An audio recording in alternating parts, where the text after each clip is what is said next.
Sir, Adani और रामदेव और corporate जगत और संसद की तो काफी चर्चा हो गई। इसी बीच कितनी बारीकी से अपनी ये सरकार अपनी धूर्तता पर उतारू होती है।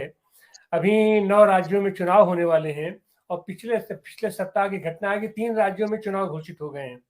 त्रिपुरा, मेघालय और नागालैंड। वहां कोई चर्चा नहीं हो रही है और इधर ध्यान उलझा करके हमको ऐसा लग रहा है कि ये धीरे से उधर तीनों प्रांतों में ये लोग खेल कर देंगे और फिर कहेंगे कि हम तो देखिए ये हमको जनता का समर्थन प्राप्त है, जनमत हमारे साथ है। उसके साथ ही हमारे अपने पूर्वोत्तर भारत में इस समय इनकी पूरी सक्रियता चल रही है। अपना वहां पर वो जो अभी ये नया नया मुल्ला पकड़ाया है, हेमंत बिश्व शर्मा। हेमंत बिश्व शर्मा वहां पर बाल विवाह का एक तुरुप छोड़ा हुआ है और उसको लेकर के अपने तरीके से पूरा मोबिलाइज कर रहा है। सारे मुसलमानों की घरों में 4,000 लोगों पर केस दर्ज हो गया है बाल विवाह को लेकर के और सख्तियां छापेमारी हो रही है। तो वो कहीं ना कहीं से वो अपने एजेंडे पर काम कर रहे हैं। वो अर्थवर्थ पर हम लोग इधर चर्चा करते रहे, देश चर्चा करता रहे, अडानी कहाँ जा रहा है कहाँ नहीं जा रहा है, वहां हो रहा है।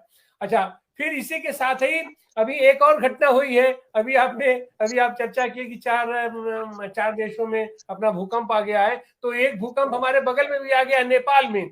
अपने नेपाल की सरकार भी जो चंद दिनों पहले बनी थी, वहां राष्ट्रीय समाज पार्टी, वो जो दोहरी नागरिकता को लेकर के उनके पास 20 सांसद हैं और वो उससे अपना समर्थन वापस लेने जा रही है।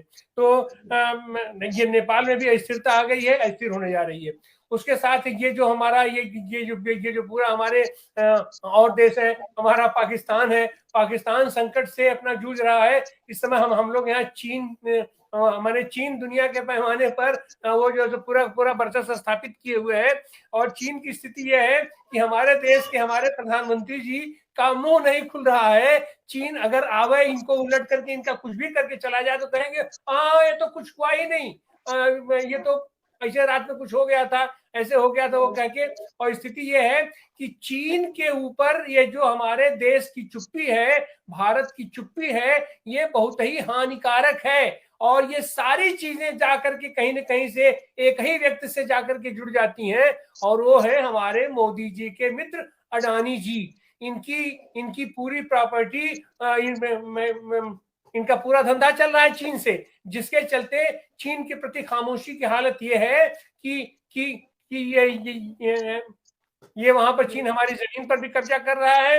हम उसको सड़कें बने अपने सारे संसाधन लगा करके हम चीन को सारी सुविधा मुहैया करा रहे हैं। और चीन की स्थिति यह है कि पाकिस्तान पर भी लगभग अब पाकिस्तान चीन की गोद में पूरी तरह जा चुका है। पाकिस्तान की जो स्थिति बन रही है लंका से भी बदतर स्थिति हो गई है। और पाकिस्तान का अस्तित्व अब फिलहाल तभी तक है जब तक चीन चाह रहा है। और इस बात से अमेरिका भी आतंकित है। और खास करके वो जो ये 3-4 प्रांतों का वो जो मामला है वो चीन से आतंकित अमेरिका भी है। तो आज की तारीख में यह जो चुप्पी है और इस चुप्पी के बीच में अडानी का जो धंधा है, ये जो विश्व के पैमाने पर जो इनका शेयर मार्केट लुढ़क रहा है, उसको अब जी जान से उसको बचाने की कोशिश में जब इनके आका लग गए हैं, राष्ट्रीय स्वयंसेवक अपना संघ लग गया है, तो उसके कारिंदों को तो लगना ही लगना है।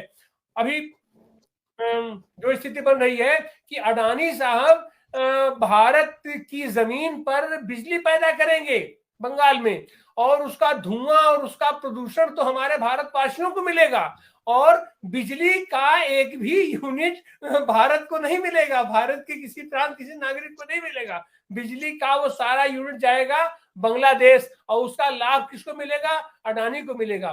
तो यह जो अंतिम प्रयास है, और उसके साथ साथ अभी भी एक घटना और हुई है पिछले सप्ताह कि ये जो पीएम केयर फंड बनाए थे, पीएम केयर फंड पर पर्दा डालते डालते डालते डालते अंत में इन्हें कोर्ट में अपना एफिडेविट देना ही पड़ा कि पीएम केयर फंड में सरकार का कोई इन्वॉल्वमेंट नहीं है, सरकारी नहीं है, व्यक्तिगत भी नहीं है। तो फिर वो क्या है? उसका पैसा, जिसमें देश का सारा पैसा उसमें लगा था, अपना देश के सारे संस्थानों का पैसा लगा था, देश की जनता का पैसा लगा था, आखिर वह पैसा कहाँ गया? उस पैसे का उपयोग क्या हुआ? तो इस तरीके से देश की सारी संपदा का, दोनों हाथ पैर मुंह नाक आंख हर तरीके से ये देश को लूटने में लगे हुए हैं। और अब इनका प्रयास ये है कि यह जो आने वाले दिन है, इन दिनों में जितना भी कुछ बचा खुचा है आर्थिक स्रोत हमारा, उसका सारा का सारा दोहन करने और ये सांप्रदायिक आधार पर या अभी पूर्वोत्तर भारत में जो अपना मुहिम छेड़े हुए हैं, और वही मुहिम पूरे देश के पैमाने पर छेड़ेंगे ये कि धार्मिक उन्माद के नाम पे, सांप्रदायिक उन्माद के नाम पर एक बार ये फिर सत्ता पर काबिज होने की कोशिश करेंगे। और यह प्रयास बहुत ही खतरनाक है। और उससे ज्यादा खतरनाक ये है कि जनता तो लामबद्ध हो रही है, जनता में तो अकुलाहट है, लेकिन उस जनता को दिशा देने वाले जो राजनीतिक दल हैं, अभी तक उनकी चुप्पी नहीं टूट रही है। ये सबसे ज्यादा खतरनाक स्थिति आज की तारीख में भारत में हो रही है। तो इस तरीके से पिछले सप्ताह की जो अपना घटनाएं रही हमारे देश में, क्या पूरी दुनिया के पैमाने पर उथल पुथल मचाने के लिए हमारे ये विश्व गुरु बनते हुए हमारे भारत के जो सबसे बड़े सिपहसालार अडानी जी हैं, आज की तारीख में दुनिया के पैमाने पर और पिछले सप्ताह दुनिया के पैमाने पर चर्चा का केंद्र, समस्या का केंद्र और ये हमारे अडानी जी रहे। तो पिछला सप्ताह तो अडानी और उनके चौकीदार, उनके मित्र मोदी जी के नाम रहा। इससे ये इस पिछले सप्ताह को हम सादर नमन करते हैं। धन्यवाद तिवारी जी। अडानी चर्चा में है और अगले सप्ताह 2 सप्ताह भी इसी पर चर्चा चलेगी। लेकिन जो कारपोरेट घराने लूट कर बड़े पूंजीपति बन गए हैं, उनको झटके लगना शुरू हो गए हैं और इन्हीं झटकों से नरेंद्र मोदी की सरकार भी जाएगी। 3 राज्यों के चुनाव की आपने चर्चा की है कि 3 राज्यों के चुनाव हो रहे हैं, लेकिन त्रिपुरा में भी भारतीय जनता पार्टी की हालत खराब है, नागालैंड में भी हालत खराब है और मेघालय में भी हालत खराब है। इस बार क्योंकि जो तमाम छोटी पार्टियां हैं वहां पर, उन्होंने भारतीय जनता पार्टी से जय हिंद कर लिया है, इसलिए भारतीय जनता पार्टी को मुंह की खानी है। और भाजपा अपनी साख बचाने के लिए, क्योंकि इसके बाद जो 6 राज्यों के चुनाव होने वाले हैं, उनमें कुछ बड़े राज्य भी हैं कर्नाटक जैसे, उनमें अपनी साख बनाए रखने के लिए वह इन 3 राज्यों के चुनाव की कोई चर्चा मीडिया में या आम जनता में होने देना नहीं चाहती है। यह स्थिति है, इसीलिए नई नई चीजें